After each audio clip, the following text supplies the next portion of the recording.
Hello everyone, welcome back to our channel. आप सबका स्वागत है आपके अपने YouTube channel my IVF journey पर। आज मैं आपके सामने हूँ और काफ़ी दिनों के बाद मैं आपसे जो है फ़ेस टू फेस बात कर रही हूँ। जो है अभी तक मैंने जो वीडियोस डाली हैं वो पुरानी वीडियोस थी। अब जो मैं वीडियो डाल रही हूँ वो मेरी अब की वीडियो है जो अभी करंटली मैं डाल रही हूँ। तो अभी मुझे थोड़ा सा ही टाइम मिला है, वैसे तो मुझे टाइम नहीं मिल रहा था। आपके साथ मैं अपडेट्स शेयर नहीं कर पा रही थी, लेकिन अब मैं जो है आपके साथ अपडेट शेयर करने वाली हूँ। अभी जो है हॉस्पिटल से लेकर अब तक जो मेरा अपडेट है वो मैं आपके साथ शेयर करूँगी। देखिए, मैंने आपके साथ शेयर किया था कि 29 को मैं हॉस्पिटल गई थी। 29 जैन को मैं हॉस्पिटल में गई थी। उस वक्त मुझे एडमिट करने के लिए उन्होंने बोल दिया था, लेकिन फिर क्या हुआ था कि उसके बाद उन्होंने डॉक्टर्स ने कुछ टेस्ट वगैरह थे, जैसे कि आपको पता है कि कोविड वगैरह चल रहा है, तो ये पॉसिबिलिटी थी कि अगर ऑपरेशन वगैरह हो जाए और जैसे डिलीवरी वहाँ पर जो था अलग अलग रूम्स बने हुए थे, तो उन रूम्स में एडमिशन से पहले कोविड का टेस्ट होना ज़रूरी है। सबके लिए ज़रूरी नहीं था, लेकिन पेशेंट्स के लिए ज़रूरी था। तो अगर वो कोविड का टेस्ट की रिपोर्ट जो थी वो अगले दिन आनी थी, यानी कि 30 जैन को आनी थी, तो इसलिए वो एडमिट नहीं कर रहे थे। तो 30 जैन को उन्होंने मुझे एडमिट किया। तो 30 जैन को हम सुबह सुबह वहाँ पीजीआई में चले गए थे। उस दिन उन्होंने सबसे पहले मुझे जो है डिलीवरी रूम में एडमिट किया। वहाँ पर अलग अलग रूम बने हुए थे, जैसे डिलीवरी रूम अलग था, कुछ हमें फ़ाइल वगैरह तैयार करने में काफ़ी टाइम लग गया। फिर डिलीवरी रूम में एडमिट करने के बाद जो था, जैसे कि मैं आपको बता रही हूँ कि मुझे पेन वगैरह कुछ नहीं थे, अभी स्टार्ट नहीं हुए थे। तो अभी उन्होंने मुझे स्टार्टिंग में जो थे 2 तरह के उन्होंने मुझे पेन दिए। स्टार्टिंग में उन्होंने जो मुझे पेन दिए उससे मुझे बिल्कुल भी पेन नहीं आ रहा है, यानी कि 30 जैन को इवनिंग में मेरी जो है फ़ाइल तैयार हो गई थी, लेकिन उसके बाद जो था मेडिसिन देने के बावजूद भी मुझे पेन नहीं स्टार्ट हुए थे। लेकिन उसके बाद जो था, जैसे ही इंजेक्शन उन्होंने मुझे दिया रात के 2 बजे, 30 जैन को रात को 2 बजे उन्होंने मुझे फिर इंजेक्शन दिया, जिससे मुझे हल्की हल्की पेन स्टार्ट हो गई थी। 31 जैन के पूरा दिन मुझे जो है हल्की हल्की पेन हो रही थी। ऐसा हो रहा था कि जैसे ही वो इंजेक्शन ख़त्म हो रहा था तो पेन मेरी लो हो जाती थी, वो कंटिन्यू नहीं रहती थी। तो फिर उसके बाद भी जो है वहाँ पर मतलब मेरे साथ फ़र्स्ट एक्सपीरियंस था। और मेरे लिए बहुत ज़्यादा, एक तो वहाँ पर बहुत सारी लेडीज़, ऐसा नहीं है कि मैं ही आईवीएफ करवा रही थी, तो और भी आईवीएफ से रिलेटेड वहाँ लेडीज़ थी। कईयों के 7th मंथ में प्रेगनेंसी हो गई थी, 8th मंथ में प्रेगनेंसी हो गई थी, कईयों का सिजेरियन हो रखा था, और कईयों का जो है नॉर्मल डिलीवरी भी हो रही थी। तो एक लेडी थी, उनका आईवीएफ हो रखा था। उनका जो है प्रोजेस्टेरोन हार्मोन जो थे उनको 9th मंथ तक लग रहे थे। मतलब बहुत सारे ऐसे पर्सन्स थे जिनके आईवीएफ हो रहे थे, और जो कॉम्प्लिकेटेड केस होते हैं वही पीजीआई में जाते हैं।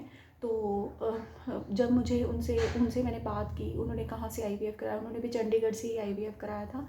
बट उनका आईवीएफ का प्रोसीजर मैं आपके साथ शेयर करूँगी। उनको उनको बहुत सारी कॉम्प्लिकेशंस हो गई थी आईवीएफ करवाने से, तो वो भी मैं आपके साथ शेयर करूँगी।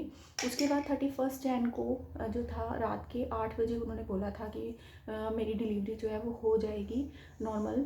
लेकिन क्या हुआ कि वो धड़कन जो थी वो बेबी की चेक हो रही थी, और चेक होने के बाद जैसे ही 8 साढ़े 8 का टाइम हुआ, मुझे पेन बहुत ज़्यादा स्टार्ट हो गए थे। मतलब इतना ज़्यादा बुरा हाल हो गया था।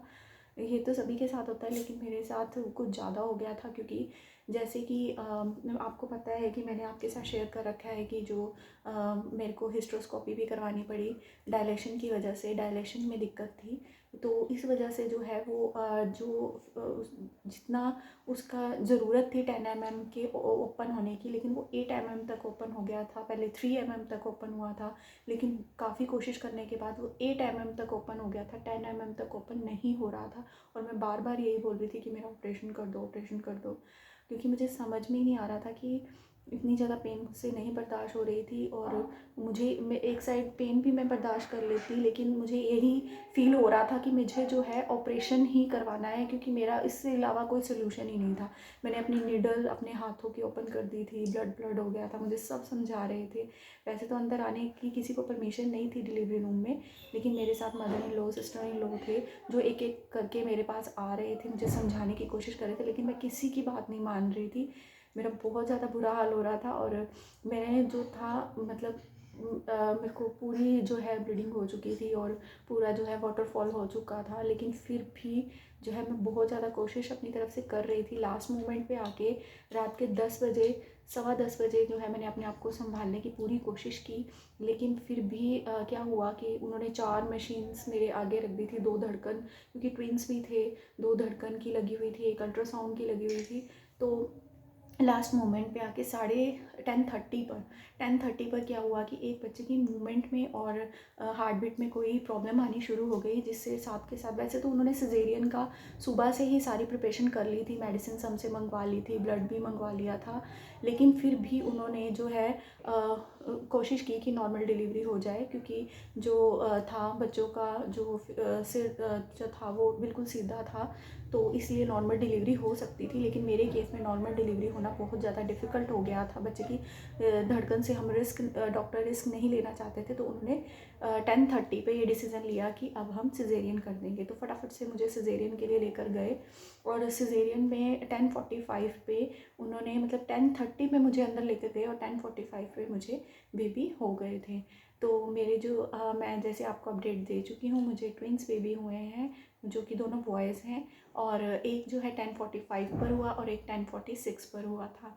और जैसे ही उन्होंने सिजेरियन किया और सिजेरियन करने के बाद मुझे उन्होंने बताया, तो मुझे बहुत ज़्यादा खुशी हुई, और फिर मुझे बाहर लेकर आए। उसके बाद हमें डिलीवरी रूम में शिफ्ट किया, और डिलीवरी रूम में शिफ्ट करने के बाद वहाँ पर अलग अलग रूम बने हुए हैं, वहाँ पर 2 दिन तक हमें रखते हैं, और उसके बाद जो है अलग रूम में हमें शिफ्ट कर दिया था। तो इस तरह से 5 फ़ेब को हम घर पर आए, और अभी जो है मैंने आपके साथ वो सारी अपडेट शेयर कर दी है।